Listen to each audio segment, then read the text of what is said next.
Hey guys, Ms. Peterson here, and welcome to AP Chemistry Lecture 7-4, all about solubility equilibrium. In this lecture, we're going to be talking about a special version of the equilibrium constant called the solubility constant, how to relate that to the molar solubility of an object, and a little bit about the common ion effect, which is just an application of Le Chatelier's principle. You can find more information in your textbook, Chapter 17, AP Chemistry topics. It's 7.11, 7.12, and 7.13, and we'll be doing a lot of practice on this as well. So remember back when we learned about solutions and we had these things called solubility rules, and I told you that some salts were insoluble and would not dissolve? I lied, okay? Many salts that we say are insoluble are actually slightly soluble. So when they dissolve in water, they create a dynamic equilibrium between the solid form and the aqueous or dissolved form, okay? So for example, if we were to mix silver nitrate with sodium chloride, we would see a precipitate form. And according to the solubility rules, that precipitate is the AgCl, okay? Now whenever you see insoluble, I want you to think slightly soluble, okay? So a dynamic equilibrium is established between the solid and aqueous, or sometimes we call those dehydrated because they're surrounded by water molecules, forms of the ions. And the KSP expression looks like Ag plus times Cl minus for that. Okay, these solids do not get included because their concentration is going to stay relatively constant. Our KSP values for all insoluble salts are going to be very low. On occasion, you might see a solubility product that has a really high value. That's something that dissolves almost completely in water. Okay. Now, these are often found from experiments where they actually look at the molar solubility, the moles of a salt that will dissolve per liter. And you know we can't really measure moles directly, so actually it's the mass solubility. Okay. And you can relate that using this little flow chart here where you have the mass solubility in grams per liter. You can use the molar mass or formula weight to go to the molar solubility. From the molar solubility, you can use a Rice table to find the concentrations of ions and get that KSP expression, which might seem kind of confusing, but it's just an application of what we already know. Let's take a look. Also, temperature does affect, just like all other equilibrium constants, it does affect solubility constants. And it's not always that increased temperature makes more dissolve. There are some, rare cases where you will actually see things get less soluble with increased temperature. Okay, so lead to chloride, okay? So lead, Pb2 plus, chloride is Cl minus. So we're talking about Pb, Cl2. Oh, let me go ahead and put the phases in there. In equilibrium with the aqueous ions. 2 Cl minus, making sure we balance that equation. Okay, it is dissolved in water. Once it's dissolved, the lead ion concentration, okay, so that's going to be the equilibrium concentration, is found to be 1.62 times 10 to the negative 2. Okay? And we are looking to calculate the KSP. Its expression would be Pb2 plus times the Cl minus squared, because, you know, we have that 2 in the stoichiometry of it. Okay? Now, something to know about equilibriums involving solubility products, okay? The solids don't really matter. Right now, it's not telling us how many grams or moles of lead chloride we had originally. But honestly, it doesn't really matter. All that matters is the concentrations at equilibrium. So guess what? Just ignore that part of the table, okay? We are not going to worry about it. So we know that 1.62 times 10 to the negative 2 is how much lead we got, or our X value, our change. And we know that the chlorine then is going to be plus 2X.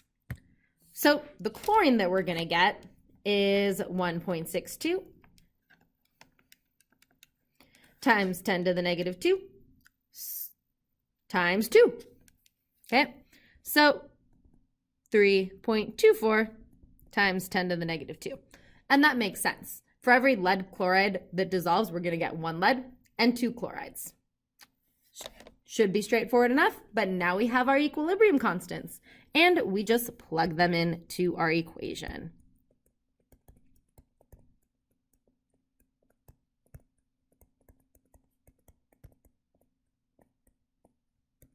And we get a KSP value of, oh, don't forget to square those concentrations. Okay, you have to multiply it by 2 and then square it in the equation. Very easy thing to forget. I almost did.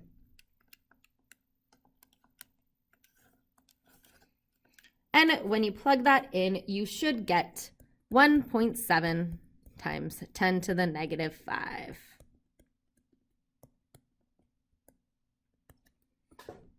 Okay, cool. Okay, cool. Let's see if we can do it in reverse. The KSP value for copper 2 iodate, copper iodate is right there. Let me go ahead and write out that formula. And it is copper 2 plus and 2 iodate ions, which are 1 minuses. Okay, the KSP value for it, let's see, it would be the copper 2 plus times the iodate ion concentration squared, and it equals 1.4 times 10 to the negative 7. Okay, and we're going to do a rest table. Again, we don't need to worry about the solids, so just going to ignore that part of the table. Okay, initially we don't have any copper or iodate, but we know that when that copper iodate dissolves, we're going to get a change of plus x here and plus 2x there. Okay, and those are our equilibrium expression concentrations. Okay, we can plug those into our KSP value. So we have x times 2x squared equals 1.4 times 10 to the negative 7. Okay, so then this would be 4x cubed. Okay, watch your math. Don't forget that 2 gets squared as well. Equals 1.4 times 10 to the negative 7. And then we algebra 1.4 times 10 to the negative 7 divided by 4. Take the cube root of it. Little calculator tip, if you're trying to take the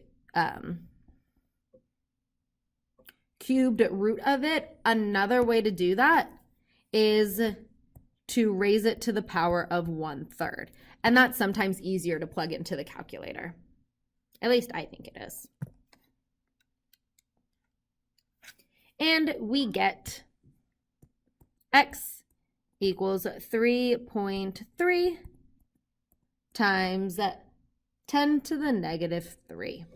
Okay, now that is our x value here. So that means 3.3 times 10 to the negative 3 moles of that copper iodate must have dissolved because it's in a 1-to-1 ratio with that copper. So we can say that is our molar solubility. Okay, cool. Okay, cool.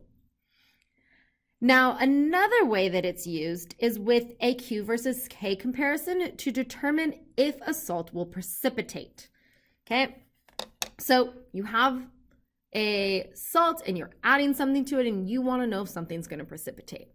Well, in order for that to be the case, the concentrations have to be high enough that the reverse reaction that goes from like the solid will be favored. Okay, so if you're picturing it like you have the solid going to two aqueous things, okay, this solid part needs to be favored. Okay, and that means that Q must be greater than K. Okay, that is when precipitation happens, when those concentrations are greater than the K value. Okay, Now, if Q equals K, then it's at equilibrium. It's just a supersaturated solution, has the perfect amount of solid and aqueous, where if it's not at equilibrium, is Q is less than K, then that means it's not saturated yet. It'll dissolve more solution. Now, this is often used to separate and identify ions that are present in solution. For example, say we had a sample containing silver, lead, cadmium, and nickel, okay, or any other compounds in those families. If we added HCl, that would precipitate out our insoluble chlorides, okay, and we'd be left with a solution of who knows what. We could add H2S to precipitate out our insoluble sulfides, okay, and so on and so forth. That's how we figure out what chemicals make up things that we might not know, okay? So let's go ahead and see an example. A solution is prepared by adding 750 milliliters of 4 times 10 to the negative third molar cerium nitrate to 300 milliliters of 2 times 10 to the negative 2 molar potassium iodate. Will cerium iodate, KSP value 1.9 times 10 to the negative 10. Okay, there's a lot going on here, okay? So let's just focus on what's going to precipitate, because that's what our net reaction will be, okay? I'm going to actually do it a little bit lower because I'm going to save that top level for figuring out some things, okay? So we have the cerium iodate with the cerium, that looks like it's going to be a 3+, yep. Okay, I know it's a 3+ because the iodate's a 1-, and because that nitrate we know is a 1-, so that cerium must be a 3+, and the IO3-, 3 of them. So over here I can write our KSP expression will be the cerium times the iodate to the third. Okay, and we know that that value is 1.9 times 10 to the negative 10. Okay, and we want to know, based on its initial conditions, we can do a Q versus K comparison to see if it'll precipitate. So really, we only need those initial concentrations. We need to find the initial concentrations, okay? So let's go ahead and start and find that initial concentration of the cerium, okay? It's all coming from the nitrate. Remember, nitrates are completely soluble, so they will dissolve in water completely. And since it's a 1-to-1 ratio of the cerium in the cerium nitrate, we can just use its concentration as the concentration of that ion. So first, we have how many liters of it we have, 0.750 liters, times its concentration, 4.00, times 10 to the negative 3 moles per liter. Okay, liters cancel out. That will tell us how many moles of cerium we have. And then we need to divide it by the total volume. Okay, we're adding 750 milliliters to 300 milliliters. So we have to add them down here, liters. And when we do that,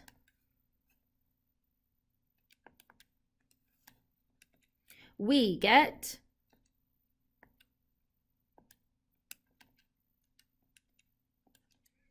2.86 times 10 to the negative 3 molar. Okay, 2.86 times 10 to the negative 3 molar. Let's do the same thing to figure out the concentration of the iodate ion. Again, that one is also in a 1-to-1 ratio, so we can just use the values of the potassium iodate.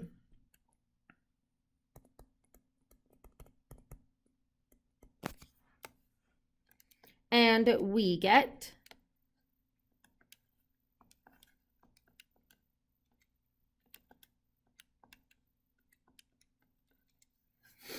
a concentration of 5.71 times 10 to the negative 3 molar. So we can find Q using those initial concentrations.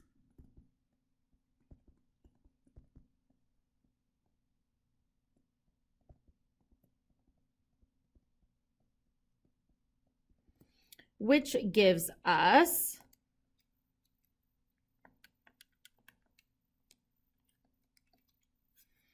a Q of 5.3 times 10 to the negative 10. Okay. Now, I'm going to actually write that up over here. 5.3 times 10 to the negative 10. 5.34. Okay, let's be precise here. But we see that Q is greater than K. That means the concentrations are high enough to shift the equilibrium left and form that precipitate.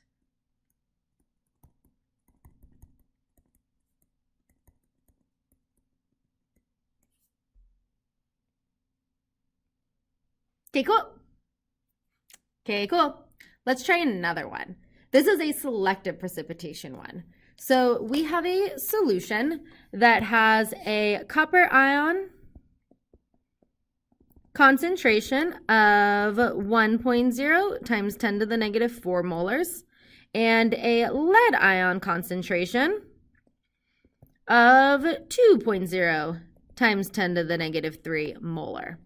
If a source of I minus is gradually added, okay, so I minus is going to be added to the solution, will PbI2, we have its KSP value, or copper iodide, we have its KSP value, precipitate first. Okay, let's go ahead and write the equilibrium expressions for both of these scenarios. We'll start with the copper, okay? So we'll start with the copper. I wrote it first up here.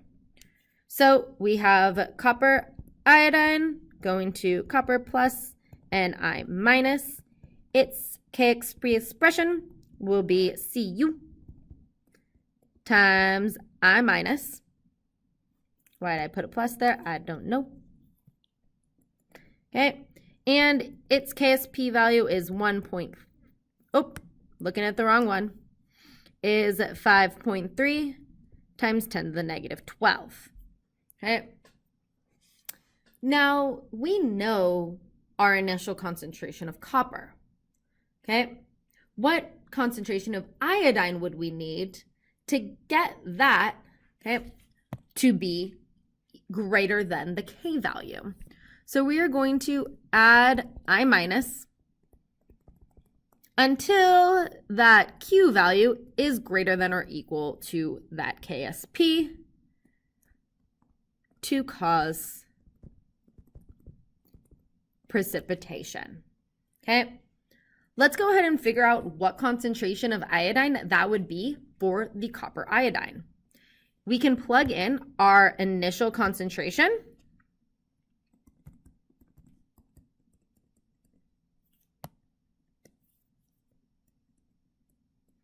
with an X for the iodine. So when we do that, X will equal the concentration of I minus. That concentration must be greater than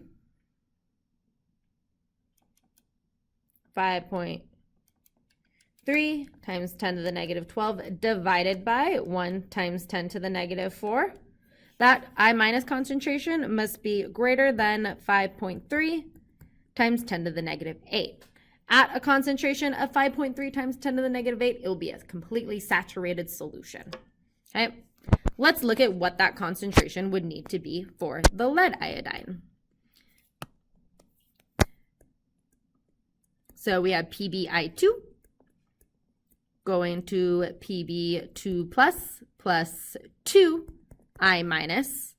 So our KXP expression is Pb2 plus times I minus squared.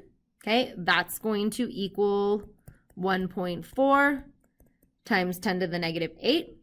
Let's go ahead and plug in that and see what concentration of iodine we would need.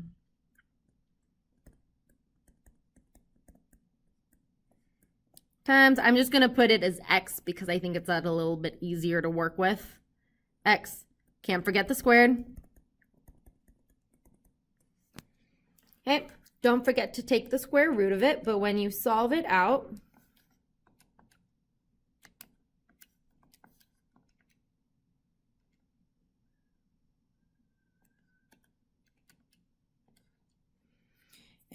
you get a concentration of I minus that must be greater than 2.6 times 10 to the negative 3. So what does this tell you? Well, that concentration is much higher. We're going to need a much higher concentration of iodine to precipitate out the lead iodide. Where for the copper iodide, we only need a concentration of 5.3 times 10 to the negative 8, a relatively low concentration. So we can conclude that copper iodide will precipitate first. And we know what exact concentrations we need to precipitate each of those. Okay, cool. Okay, cool. Okay, last thing we're going to talk about with solubility equilibrium is the common ion effect, which basically says that the solubility of a salt decreases in the presence of a common ion. For example, if you look at the solubility of calcium fluoride in NaF, okay, it decreases as the concentration of sodium fluoride increases. And this makes total sense, okay? If we're adding something to a solution that already has that there, say this one where we have the sodium chloride, that increase in chloride is going to push the equilibrium to the left, okay? Because it's going to be harder for those collisions time. There's going to be so much chlorine there. So we're going to form more solid. So it's not going to want to dissolve as much and be less soluble. It'll still be that same equilibrium expression, okay? But again, now you can picture this is already having a really high value. And if that already has a really high value, then a pretty low concentration of silver chloride will make it form into a solid. Yeah, if we have a lot of chlorine there, only a little bit of silver, it's going to be more likely to collide with the chlorine and form the solid. Okay, this concentration is going to go down. It's going to shift toward the solid. Okay, cool. This also comes up a lot in acid-base chemistry, okay? So hydronium ions and hydroxide ions could also be common ions. For example, if we look at magnesium hydroxide, which is MgOH2,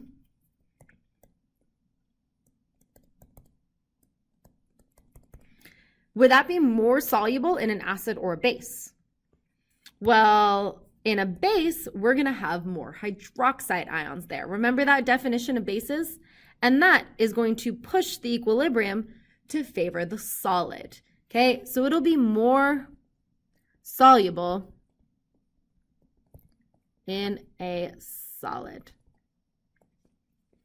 Okay, it'll be less likely to be in its aqueous because those ions are already there getting in the way. More soluble in a solid, more soluble in an acid, okay, because there's less of those hydroxide ions around to act as a common ion and push it toward the solid. Okay, let's look at some actual number values for this for our last problem in these lecture notes. So we have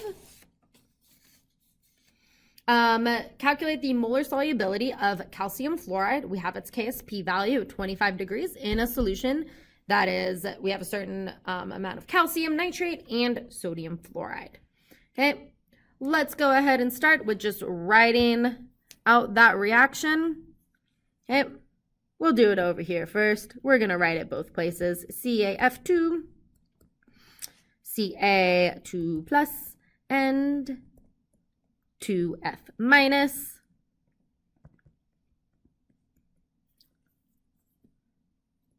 CaF2. Okay, its KXP expression is going to be Ca2 plus times F minus squared, and we know that that is equal to 3.9 times 10 to the negative 11. And we're looking for the molar solubility. So how many moles of the solid will dissolve? Okay, we can also look at it from anything it's in a 1-to-1 ratio with. So if we have our rice tables here, calcium, if we have 0.01 molar of calcium nitrate, that means we have 0.01 molar of calcium. Okay.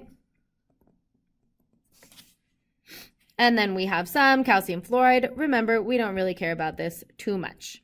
But we know that when it dissolves, we're going to get X moles of calcium and 2X moles of fluoride. Okay. So at equilibrium, we have 0.1 plus X and 2X. Okay. So now it might look like this is going to be a hard problem to solve, but we need to remember something else about equilibrium.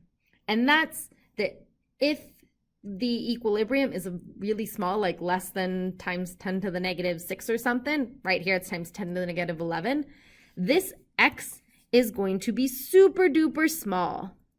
So 0.01 minus X is approximately just equal to 0.01.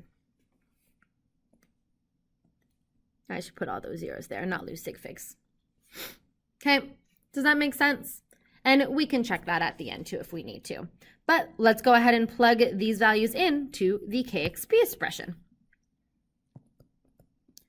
I feel like I'm saying that with a lisp. I don't know why.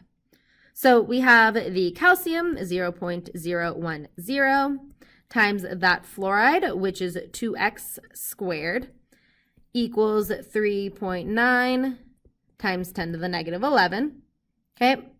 And then we algebra, we have 4x squared equals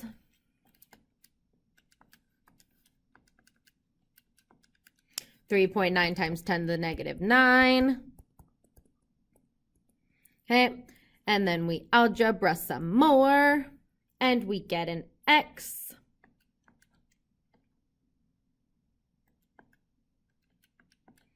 of 3.1 times 10 to the negative 5. Okay, so that's 0.0000031. Not going to make a difference in 0.01. Okay, not within its significance. Okay. Okay. So yes, and since this was just minus X, we know that this is how many moles per liter of that calcium fluoride will dissolve. Okay, cool. Okay, cool. Let's look at it in the sodium fluoride. Now, this one is slightly different because of that coefficient of 2. Okay, so we still have our initial concentration of the fluoride ions as being 0.010. Okay. Then some initial concentration here, we lose X, we get X here, and here we get that plus 2X. Okay. But again, we don't really need to worry about this side here. We plug in these equilibrium values into our KSP expression. And just like before, okay, even 2 times it is still going to be relatively small. So 0.010 plus 2x is going to be approximately equal to 0.010. And we can use that to make our math easier. So we have our KSP, X times 0.010 squared equals 3.9 times 10 to the negative 11. And we solve it out.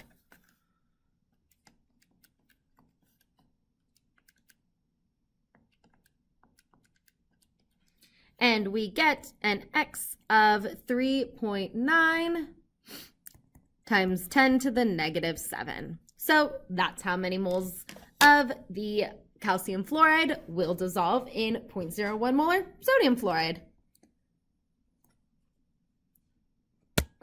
So it is more soluble in the calcium nitrate. Okay, cool. Okay, cool.